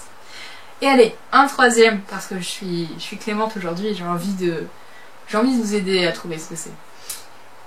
Cet objet est quelque part dans cette pièce. Voilà. Est-ce que vous le voyez ou pas? Je vous dirai pas. Mais il est près de moi. Voilà. Donc voilà, si jamais tu arrives à trouver avec tout ça, ou si vous arrivez à trouver avec tout ça, franchement chapeau. Mais voilà, j'ai établi quelques indices entre randonnées parce que le but c'est de vous garder aussi des surprises pour cette rentrée. Et d'ailleurs en parlant d'indices... Ah, perdu. Voilà. En parlant d'indices, l'un des objets qui sera présent en boutique et qui est une grosse nouveauté chez Croche ta maille, vous l'avez vu dans la vidéo. Maintenant, est-ce que vous y avez prêté attention et que vous l'avez remarqué? Ça, je ne pourrais pas vous le dire. Mais en tout cas, il est quelque part. Voilà. Donc, vous avez déjà 2 nouveautés inédites qui vous sont dévoilées dans cette vidéo, hein, on va dire de façon involontaire, et vous aurez peut-être remarqué. Voilà, petit indice comme ça. C'est Cécile Desroins qui me dit: as-tu parfois des douleurs mains, bras, poignets si tu crochettes trop? Bon, je vois pas la suite, mais je crois que c'est ça. Oui, si tu crochettes trop, c'est ça. Alors, Céline. Alors déjà, depuis que j'ai la boutique Croche ta maille, je crochette beaucoup moins. Donc je n'ai pas l'occasion d'avoir des douleurs. Est-ce que j'en ai déjà eu? Oui, dans mon début principalement. C'est vrai que j'ai la chance, j'ai des problèmes de santé, ok, mais je n'ai pas de problème qui m'empêche de crocheter ou qui me rendent douloureuse la pratique du crochet, et pour ça j'ai énormément de chance. Il m'arrive, alors j'ai peut-être pas de douleur aussi parce que j'ai des réflexes dans mon quotidien aussi, c'est-à-dire que parce que j'ai des fois des journées où je vais enfin, avant la boutique, je pouvais passer des week-ends entiers à crocheter, c'est-à-dire je me levais à 8 h le matin, je me couchais à 23 h le soir, il pouvait y avoir 12 heures de crochet dans ma journée, sans problème. J'éprouvais effectivement à un moment donné c'est pas vraiment des douleurs, mais on sent que les muscles travaillent un peu et que on fait plus les mailles aussi aisément à force. Et moi j'ai trouvé la solution dans ces cas-là. Et maintenant ça m'arrive encore d'avoir des journées comme ça où je crochette beaucoup, notamment quand je suis invitée quelque part, ou par exemple dimanche dernier, c'est dimanche dernier, ça passe vite, j'étais chez une copine crocheteuse, Stéphanie, qui est une fan aussi de ces épisodes, coucou Steph, et chez qui j'ai beaucoup crocheté. J'ai crocheté dans la voiture pour y aller, j'avais près d'une heure et demie de trajet, j'ai crocheté chez elle, j'ai encore crocheté dans la voiture et j'ai encore crocheté en rentrant. Donc là je suis peut-être bien arrivée à 8 heures de crochet. Je n'ai pas eu de mal aux mains en fait parce que déjà j'ai plusieurs projets. Je peux pas crocheter 8 heures sur un amigurumi, je peux même pas crocheter 1 heure d'affilée sur un amigurumi parce que déjà c'est des moments que je suis pas assez habituée à faire parce que moi je crochette pas que des amigurumi et parce que on crochette beaucoup plus serré un amigurumi, donc ça fait forcément plus mal aux mains. Et on est sur un crochet plus petit, un fil plus fin, forcément aussi ça aide à avoir des douleurs. Donc moi déjà je n'ai pas ça, enfin voilà, par exemple le bretzel là, la dinette c'est pareil, hein, on est sur un crochet 2,5 très serré. Ça c'est le genre de truc, je vais crocheter une demi-heure et je vais m'arrêter et je vais passer à autre chose. Donc ça, déjà ça c'est ma première astuce. La deuxième c'est que je vais changer de forme de crochet au cours de la journée. Ce qui est assez facile avec les crochets furls, notamment les furls de lycée. Alors est-ce que j'en ai... ouais, je crois que j'en ai là. Donc j'ai toujours un projet avec un furls et un projet avec un amour. Parce qu'il ne faut pas changer de forme de crochet sur le même ouvrage, sinon vous allez avoir des différences de tension. Donc moi, là, actuellement, le gros châle que je viens de terminer, qui est en partenariat, qui est actuellement en blocage, j'ai crocheté en furls et j'ai également la couverture que je crochette en furls, le reste pas. Et donc du coup, je ramène toujours avec moi un projet furls à un projet avec un crochet amour. Donc amour furls, voilà, pas la même forme de crochet. Ce qui fait qu'on ne tient pas le crochet pareil. je vais tenir, enfin j'ai toujours la même façon de tenir le crochet, mais il n'occupe pas la même place dans ma main. Donc moi je tiens les crochets comme ça. Donc voilà, je le tiens comme ça celui-là. Et comme en fait, bon déjà il est beaucoup plus confortable sur le long terme parce qu'il prend plus la forme de la main et il évite de se crisper et de tendre le canal carpien qui est quelque part, je sais pas trop où, mais vers là. Enfin vers là, il est dans la main et il remonte vers là quoi. Alors que le crochet amour, je suis plutôt comme ça. Donc je vais forcément crocheter plus avec celui-là que avec celui-là, mais je m'arrange à avoir les deux parce que quand on va les tenir différemment, ça va un petit peu relâcher certains muscles et en solliciter d'autres. Ça c'est ma première astuce. Et l'autre astuce c'est que quand je crochète vraiment beaucoup, j'ai aussi du crochet tunisien avec moi parce que là on utilise encore une nouvelle technique et on... Mon crochet tunisien, je le tiens pas du tout pareil qu'un crochet à ouvrage comme celui que je viens de vous montrer. Donc ça me permet encore de varier les plaisirs et d'alterner les différents mouvements. Ensuite, j'essaye de pas crocheter les mêmes points aussi. Pour ça, j'ai des projets un peu différents. Si j'ai des brides, je vais pas faire deux projets avec que des brides parce que sinon ça va me saouler. Et puis pareil, on fait tout le temps le même mouvement, ça fatigue plus. Faut essayer de varier les mouvements. Donc je vais faire peut-être mon Sodium Tank. J'ai fait, je faisais 1 heure de ça et après je changeais et je faisais 1 heure de châle de Annette Pétavie et après j'ai changé et je suis passée à une couverture où c'est des demi-brides dans le brin arrière. Enfin voilà, moi j'essaye vraiment de diversifier au maximum, c'est pour ça que je suis multi-projet aussi. C'est que j'ai aussi besoin, pour éviter les douleurs, d'alterner points, forme de crochet et sorte d'ouvrage et de tension. J'ai aussi beaucoup plus de vêtements, de choses comme ça parce que c'est pas des trucs comme les amigurumis où c'est très serré. On est sur des points qui sont beaucoup plus lâches et qui font beaucoup moins mal aux mains. Voilà, donc ça c'est toutes mes petites astuces pour me permettre de crocheter toute la journée si jamais je le veux. Voilà. Mais après, au-delà de ça, je pense que j'ai vraiment de la chance aussi de ne pas avoir de tendinite, j'en ai jamais eu.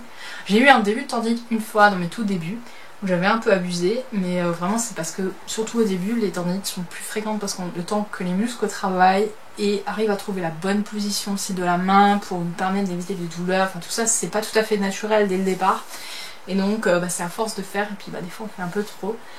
Et puis voilà, mais non, moi j'ai vraiment beaucoup de chance pour ça. J'ai d'ailleurs un article en préparation sur les 5 manières, les 5 façons, je sais plus comment je l'ai intitulé, d'éviter les douleurs au crochet, les douleurs à la main quand on crochette. Qui arrive, je pense que courant de l'été il va sortir. Donc si des fois tu cherches la solution pour éviter les douleurs, je t'inviterai à lire cet article de blog parce qu'il pourrait peut-être t'apprendre d'autres choses que j'ai pas forcément énoncées dans cet article. J'ai Sian21 qui me dit rien à voir avec le crochet, mais comment se passe ton nouveau boulot? J'espère que c'est plus serein pour toi. Avec un bisou. Merci pour ton bisou. Alors, je restitue un petit peu les événements pour ceux et celles qui ne me connaissent pas encore et qui n'ont pas suivi la péripétie de mes aventures. Donc, Crush Tamae, c'est une boutique en ligne que je fais en dehors de mon travail parce que je ne vis pas de ma boutique en ligne. Ma boutique, c'est une passion de pouvoir proposer tout ce qui est nécessaire aux crocheteurs et de trouver de nouveaux accessoires qui ne sont pas disponibles en France. Voilà, c'était un peu le but de la boutique. Et puis de faire du design aussi parce que j'ai envie de vous faire découvrir des nouveaux points, des nouveaux ouvrages, des nouvelles formes, des nouvelles constructions, des nouvelles techniques, tout ça. Et donc mon travail principal à plein temps c'est je suis comptable en cabinet d'expertise comptable. Et en octobre l'année dernière j'ai changé de cabinet, je suis allée dans un autre cabinet qui était plus proche de chez moi et qui proposait moins d'heures de travail. Ce qui m'arrangeait plutôt bien parce que plus près et avoir plus de temps libre, c'est parfait pour passer plus de temps sur la boutique. Est-ce que c'est plus serein? En fait ça dépend des périodes. La différence entre mes deux postes, principalement, c'est que j'avais un poste, le premier poste où j'étais avant, c'était un poste de 39 heures toute l'année. Donc ça c'était le premier... ça c'était la raison principale qui a fait que... Enfin une des raisons qui a fait que j'ai changé de job parce que là on me proposait un 35 heures annualisé. Ce qui veut dire que je fais 39 heures 4 mois dans l'année, un peu moins de 4 mois dans l'année, et en échange j'ai des RTT le restant de l'année, et en plus j'ai mes vendredis après-midi aussi le restant de l'année. plutôt intéressant parce qu'en fait en gros je fais beaucoup d'heures la première partie de l'année et l'autre partie je suis un peu plus cool. Le problème de ce fonctionnement c'est que du coup j'ai une période qui est très stressante et en fait la réalité c'est que je fais beaucoup plus que 39 heures. Parce qu'il y a des deadlines à respecter, on travaille des groupes allemands, il faut faire des trucs très rapidement, on reçoit les éléments toujours très tard, enfin bref, il y a des impératifs qui font que voilà, des fois je suis obligée de rester tard le soir et là ça c'est un peu... Là c'est fait, enfin c'est un peu moins serein que mon précédent job pour ça, mais voilà. Après j'ai encore 2 mois de grosses périodes, enfin 1 mois et demi on va dire, de grosses périodes parce qu'il y a les déclarations sur le revenu à faire et donc là je suis encore je fais 35 heures mais j'y déborde souvent et j'en fais un peu plus et alors après en juin ça allait un peu mieux et là en juillet pendant 10 jours j'étais nouveau au taquet, j'ai fait des heures sup et tout et j'ai même bossé un vendredi après-midi aussi. Pareil parce qu'on a une situation à rendre pour un gros groupe allemand, tout ça et donc voilà, là on va dire qu'il y a vraiment 6 mois dans l'année où je suis pas vraiment sereine. Et les 6 autres mois dans l'année, ça va beaucoup mieux. Et en fait, bon, j'ai des projets, au-delà d'être comptable, je suis aussi ce qu'on appelle référente digitale, c'est-à-dire que je cherche des nouvelles solutions pour aider à la modernisation de notre métier. Des nouveaux logiciels, des choses comme ça, de nouvelles technologies, enfin tout ça, parce qu'on est quand même très impacté par le numérique dans notre métier actuellement. Bah voilà, j'ai l'occasion de développer des projets. Alors je le faisais déjà dans mon précédent job, mais là j'ai un peu plus de taf parce qu'ils viennent d'un peu plus loin dans la nécessité d'intégrer le numérique à leur métier. Donc ça c'est super intéressant et c'est ce que je vais faire sur les 6 prochains mois de l'année, donc ça va être beaucoup plus intéressant que ce que j'ai fait jusqu'à présent, qui était plutôt du travail un peu industriel où on rend des bilans et des liasses à la chaîne et on fait des déclarations fiscales, enfin vraiment c'est pas le truc passionnant. Donc voilà pour te répondre, je voulais répondre court mais en fait j'arrive pas à faire court moi, en plus je suis passionnée par mon métier donc voilà. Donc il y a des avantages, des inconvénients par rapport à mon précédent poste et j'ai aussi changé un peu de responsabilité, j'ai un peu plus de responsabilité dans le poste où je suis actuellement. Et j'ai aussi une diversité de portefeuille qui est plus intéressante parce que le but de mon métier c'est d'aider les entrepreneurs à mieux gérer leur activité au quotidien et s'éviter des contrôles fiscaux, des choses comme ça. Donc j'avais besoin de changer et c'est bien que je l'ai fait et voilà, franchement je suis mieux là où je suis actuellement. Mais oui, pour répondre à ta question, c'est pas forcément plus ça. Ensuite, j'ai une dernière question. C'est Mazaza qui me dit tu viens me voir quand? Bah franchement j'aurais trop aimé te voir, malheureusement c'était pas possible. Je sais pas, j'espère plus vite possible. Malheureusement là ça va pas être prévu, bon, on en a parlé ensemble mais en gros Zaza habite dans le sud et on n'était pas loin de pouvoir se voir cet été et malheureusement bon les choses font que les emplois du temps n'ont pas forcément coïncidé et après bon, j'ai eu un petit pépin et j'ai un budget qui s'est resserré drastiquement, du coup ça a pas pu se faire. Mais bah, j'espère l'été prochain peut-être, qui sait. Et peut-être avant, je ne sais pas, on verra. Pour l'instant j'ai pas de visibilité, je sais que la fin d'année va être très triste parce que j'ai pas mal d'événements qui sont prévus autour de la boutique. Mais j'espère te voir au plus vite. Voilà pour les questions. Ensuite, dernière rubrique blabla, alors... D'ailleurs, en rubrique blabla, je viens d'en parler, j'ai eu un petit pépin en termes de budget, c'est le remplacement de mon ordinateur qui m'a lâché du jour au lendemain, un jour de forte chaleur. Bon, il a fait son temps, hein, il est passé entre 3 mains différentes. Moi, je le ménage pas spécialement non plus. Donc voilà, je l'ai laissé reposer en paix, j'ai pu faire mon deuil rapidement, même si c'est mon portefeuille qui n'a pas fait son deuil.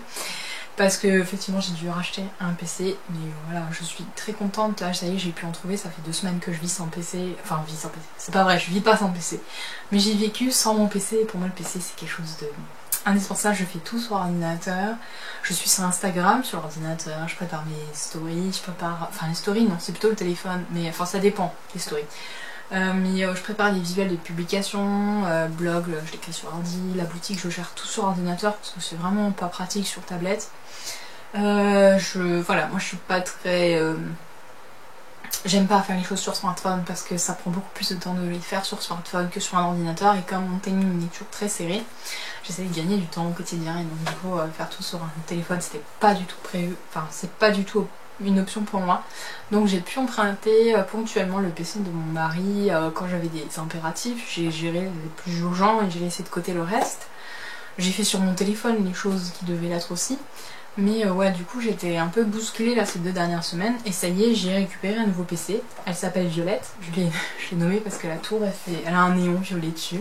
Enfin je peux changer la couleur du néon, mais comme c'était violet sa première couleur et que j'ai appelé Violette, maintenant je change plus.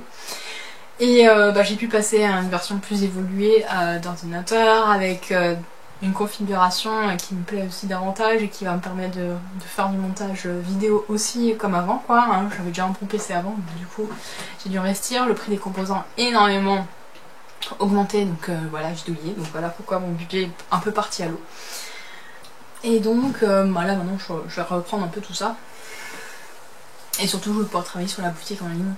Juste pour en parler brièvement, mais je vais en reparler plus tard. Mes petites nouveautés de la rentrée un peu pas marrantes, je vais commencer par ça.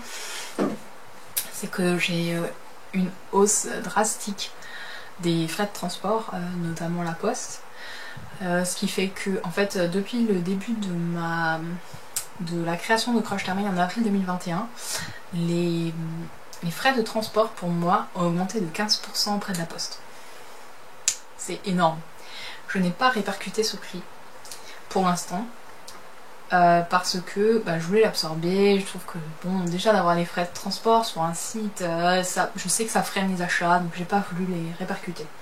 J'arrive à un moment où je ne peux plus les absorber parce que moi à chaque envoi je perds de l'argent sur les frais de transport parce que je suis indépendant et que du coup en auto-entrepreneur on paye sur l'argent qu'on reçoit.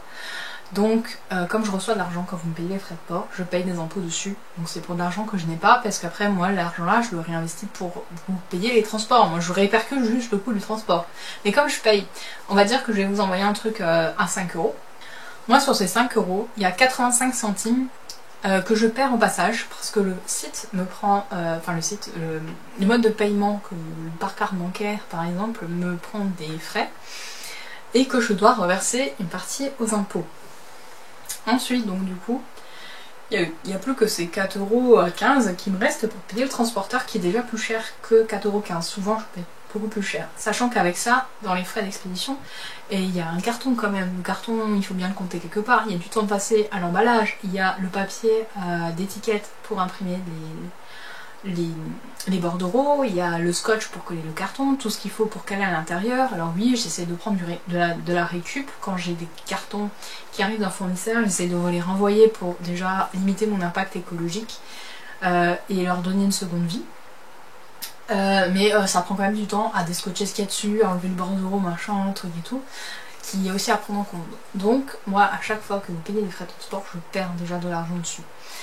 J'ai refusé de noyer les frais de transport dans les articles parce que j'estime qu'à l'heure actuelle je souhaite être transparente, enfin contrairement à la tendance générale des boutiques en ligne qui souvent vous offrent les frais de port parce qu'ils ont noyé tous les transports dans le prix des articles. Moi je trouve pas ça très réglo, donc moi j'ai décidé de vous faire payer les frais de port bien sûr un peu moins cher que ce que je les paye réellement, mais de pas les noyer en augmentant le prix de tout le reste de la boutique.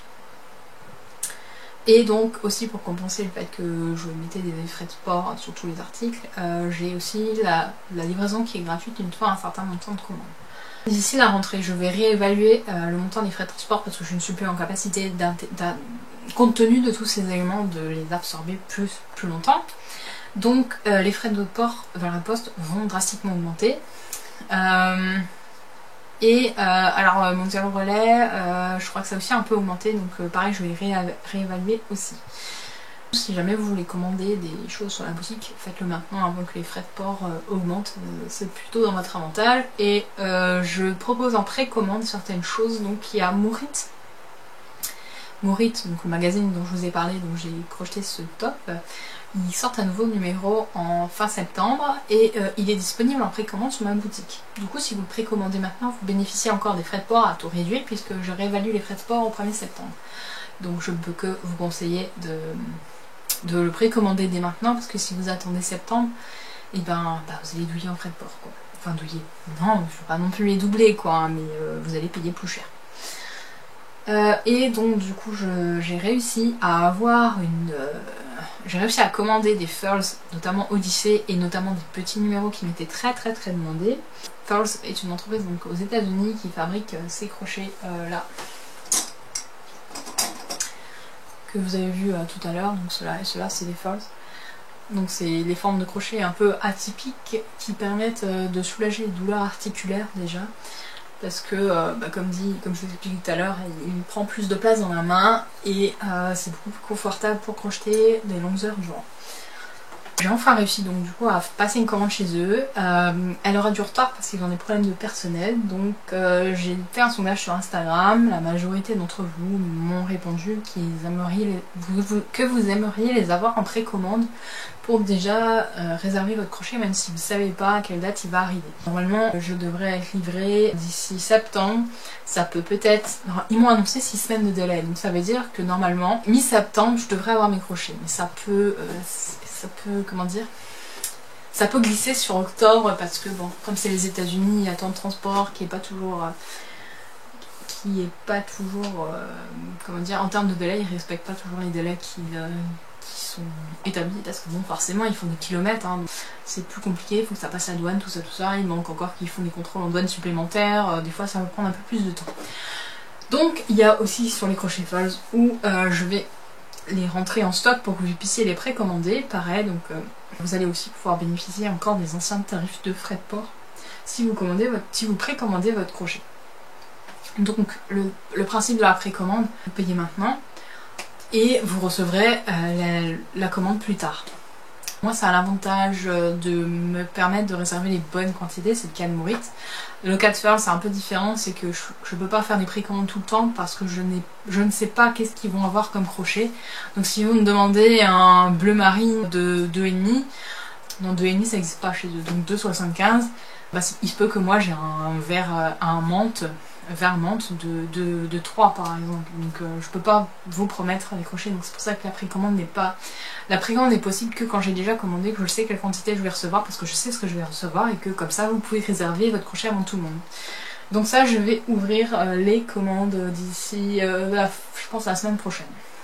Donc ça c'était pour le moins rigolo. Donc pour les bonnes nouvelles de la rentrée, donc c'est que il va y avoir des crochets falls.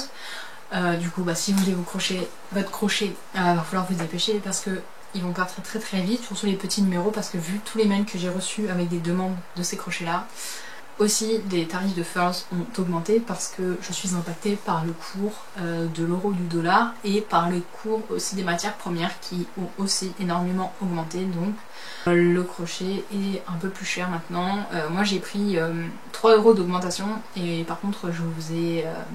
Enfin, sur les Odyssées. Donc les Odyssées, chez moi, ils vont passer de 42 à 44 € unité. Donc j'ai décidé d'absorber encore 1 € pour continuer à vous faire des crochets pas trop chers. Maintenant, pareil, si jamais le cours du dollar continue son avancée par rapport à l'euro, heureusement, donc ça veut dire que moi je paye plus cher. Donc ça veut dire qu'à un moment donné aussi, il va falloir que j'impacte le prix, malheureusement. Bon, j'espère que ça va pas arriver, j'espère que l'euro va retrouver son cours initial. Mais voilà, c'est malheureusement les problèmes des commandes à l'étranger.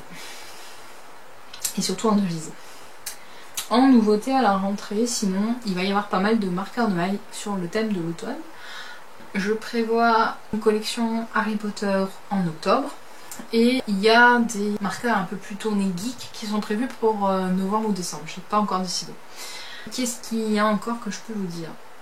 On est sur, je crois que j'en ai déjà parlé dans l'épisode d'avant, on a aussi avec mon mari un projet en commun où on a la possibilité de combiner nos compétences à chacun pour faire un objet qui serait pratique pour la boutique et qui serait, qui permettrait d'améliorer votre organisation dans vos projets crochets et en même temps de vous servir de bible de référence. En gros c'est ça, je ne vais pas en dire plus non plus, donc ça on a aussi en cours, qui sortira pas forcément en septembre mais qui est prévu pour l'automne. Donc en gros, normalement il doit sortir avant novembre, ça c'est sûr, mais c'est presque sûr. On y travaille dur, très dur, on y met vraiment tout notre cœur. Il y a ça, il y a aussi des nouveaux livres qui arrivent à la rentrée. Alors c'est pas forcément des nouveaux livres nouveaux dans le sens où ils viennent de sortir, mais c'est des nouveaux sur la boutique, donc notamment J'ai le Picapo qui arrive en numéro 2 et j'ai aussi un livre de Kokai qui arrive, pareil c'est numéro 2. Et j'ai quelques autres livres en nouveauté. Qu'est-ce qu'il y a encore? Il y a Mourit, fin d'année. Et puis voilà, il y a quelques autres objets qui vont venir et dont, voilà, pour l'instant je ne parle pas trop. Et donc je vous ai donné des indices un peu plus tôt dans cette vidéo. Sinon, en septembre, il va aussi y avoir plusieurs événements où je vais me retrouver en tant qu'exposante. Il va y avoir en septembre, les 17 et 18 septembre, c'est l'Aisne à l'Est, c'est à Corgauloin qui est un peu au-dessus de Dijon, il me semble, de mémoire. Où j'ai prévu un stand. Je vais donner aussi, il va y avoir des ateliers de crochet tunisien pour s'initier au crochet tunisien. Donc si jamais vous êtes de passage à l'Aisne à l'Est, n'hésitez surtout pas. En fait, il est possible de réserver pour l'atelier. Enfin, il faut réserver pour pouvoir participer à l'atelier directement sur le site de l'Aisne à l'Est. Et pareil, je vais vous mettre le lien en fin d'épisode. Enfin, le lien, je vais le mettre en dessous, là, dans la boîte à dialogue, en dessous de la vidéo, à retrouver sur mon blog, qui va vous conduire directement sur le site pour réserver. Il y a encore de place, il n'y a pas de souci, donc surtout, n'hésitez pas. Il va y avoir aussi un nouveau... Alors, non, je parle encore des événements. En novembre, je serai sur 2 événements. Pour l'instant, ça n'a pas encore été révélé officiellement, donc je n'en parlerai pas trop. Il y en a un dans ma région et un pas dans ma région. Donc je suis très très contente de pouvoir participer à ces 2 événements aussi. Il y a également un design qui va sortir en septembre, qui est un châle, que je vous ai montré dans un précédent podcast aussi, parce qu'il est parti en appel de test. L'appel de test est terminé, et donc il me reste à en faire quelques ajustements du patron avant sa sortie.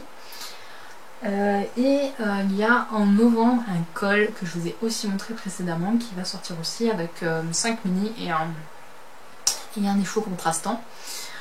Donc celui-là il est prévu en novembre parce que on fait un partenariat avec la Febalo, donc c'est le temps qu'elle fasse son déménagement et qu'elle revienne dans sa boutique. Donc c'est pour ça qu'il sortira qu'en novembre alors qu'il est tout prêt, test fini et tout. Donc je l'ai dit, il y a un nouveau test qui va arriver, donc fin août, début septembre, qui est cette fois-ci pour un partenariat avec une nouvelle teinturière avec qui j'ai pas encore travaillé, que j'adore et donc j'adore le thème qu'elle m'a donné, qui sera pour une box qu'elle va proposer en décembre, donc en précommande en septembre, mais qui sera une box de décembre si jamais j'ai tout compris. Ça c'est une autre chose, donc ce sera un design qui sortira donc en décembre, donc on a convenu que le design sera dans sa box et qu'après il sera aussi disponible chez moi à part. Si vous souhaitez l'acquérir sans forcément acheter la box, ce sera donc possible. Et il me reste encore à planifier, j'essaie de faire une sortie par mois, donc il faudra encore que je trouve quelque chose à sortir en octobre. Alors j'ai plein d'idées en veux-tu en voilà, il faut juste que je choisisse et que je me pose et que je choisisse laquelle je vais planifier dans mon emploi du temps. Sachant que là, niveau design, ça y est, comme j'en ai terminé un, je peux pas recommencer à nouveau, je suis trop contente parce que c'est l'excitation de... Allez, la page se tourne, hop, on commence quelque chose, allez, comment s'y mettre, oui, j'aime bien cette étape de on choisit, machin, on tâtonne. J'ai j'ai découvert une nouvelle teinturière il y a pas longtemps et justement on a parlé ensemble et justement elle sera intéressée par un design crochet, donc j'ai quelques laines de chez elle qui attendent, donc je pense qu'il y aura peut-être quelque chose, mais j'ai un gros projet en tête et je sais pas si je suis encore prête pour lancer. Si jamais je crochet d'abord un petit truc avant, histoire de m'affirmer en tant que designer, parce que je suis quand même toute jeune designeuse. En fait je design depuis presque 2 ans quand même. Déjà avant la boutique je designais mais j'avais jamais rien sorti, je n'osais pas. Et voilà, j'ai osé, j'ai fait un chouchou, puis après une ceinture, et puis voilà, à force, je commence à m'affirmer un peu plus et j'ai besoin encore de construire mon identité avant d'imaginer certains projets. Donc, à voir, à faire à suivre. Je pense que cet épisode va se terminer là parce que je n'ai quasiment plus de mémoire sur mon appareil photo, donc là, c'est qu'il est temps. J'ai la gorge sèche aussi, donc j'ai besoin de boire aussi un bon coup.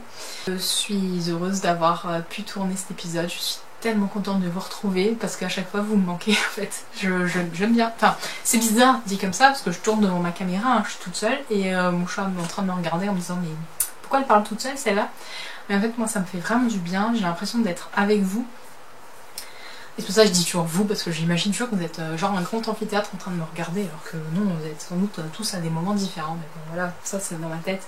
Et ouais, c'est toujours un plaisir, franchement, de pouvoir partager ma passion à travers les podcasts. Et je trouve à chaque fois que je fais le montage de mon vidéo, je trouve hallucinant les étapes que j'ai réussi à franchir pour en arriver là où je suis, notamment en osant tourner des podcasts alors que j'étais une anti-vidéo et une grande timide à un temps qui me paraît bien ancien maintenant, mais qui était pourtant assez récent. Je trouve que je sais que je vous apporte aussi énormément, mais en fait vous m'apportez aussi beaucoup plus en me retrouvant seule devant ma caméra, un peu débile à parler toute seule. Moi ça m'apporte énormément, donc je suis toujours très contente de revenir, de pouvoir papoter avec vous, de tout, de rien. Des fois je m'égare, enfin bref, ça fait partie de moi, de mon univers, et j'espère que vous y plairez aussi. N'hésitez surtout pas à mettre des likes, à vous abonner sur la vidéo. Je le dis pas à chaque fois que je suis pas trop envie de vous saouler, mais c'est vrai que c'est important pour moi, pour mon référencement, tout ça. On est presque 500 sur la chaîne, donc pour moi c'est un super cap. Mettez des commentaires, voilà, je suis pas simplement là pour parler tout seul devant la caméra, je suis là pour échanger, pour papoter, donc voilà, n'hésitez pas. Rejoignez-nous aussi sur les Discord et Décalé du Crochet pour papoter, parce que c'est vraiment sympa, et vous aurez accès du coup à toute la communauté qui est vraiment une communauté extraordinaire. On a vraiment énormément de chance et je suis vraiment fière de ce qu'on a réussi à initier là. Même si jamais on n'a pas fait grand chose, au final on a juste créé un lieu où se rencontrer, et après c'est la communauté qui fait que cet endroit est devenu extraordinaire et cher à mon cœur maintenant. Je crois que j'ai fait le tour, je vais vous laisser donc là. Je vous souhaite un bel été, plein de projets créatifs, passez de bons moments, continuez à vous faire du bien, prendre soin de vous, à crocheter plein de choses, broder, tricoter. Profitez-en si vous avez envie, si jamais vous avez envie de profiter, vous profitez, bref, faites ce que vous avez envie. L'été est aussi là pour ça, pour prendre du temps pour soi, pour se poser un peu, pour en profiter, pour se ressourcer. Et puis l'automne sera une nouvelle ère de nouveaux projets, de recommencement. Moi c'est toujours un petit peu comme ça, hein. La rentrée, c'est tiens, qu'est-ce que je vais faire cette année, quel projet je vais mettre en place. J'ai l'impression de tourner une page et me dire bon bah là c'est une nouvelle année scolaire, même si jamais j'ai pas d'enfant à l'école, moi-même j'en suis pas non plus. Je suis pas impactée par la rentrée scolaire, mais il y a toujours cet effet de renouveau, parce qu'on a vécu une période pendant 3 mois quasiment où voilà, les choses sont un peu ralenties, là ça reprend et on a envie d'initier de nouveaux projets, donc moi je profite beaucoup de cette période là. Et donc je vous retrouve à début septembre pour un nouvel épisode. J'espère réussir à le caler avant de partir à l'Aine à l'Est, parce que l'Aine à l'Est c'est une grosse préparation pour moi, et en plus c'est un peu loin, donc effectivement ça va demander pas mal d'organisation. Je vous dis donc à la rentrée et à bientôt. Ciao ciao.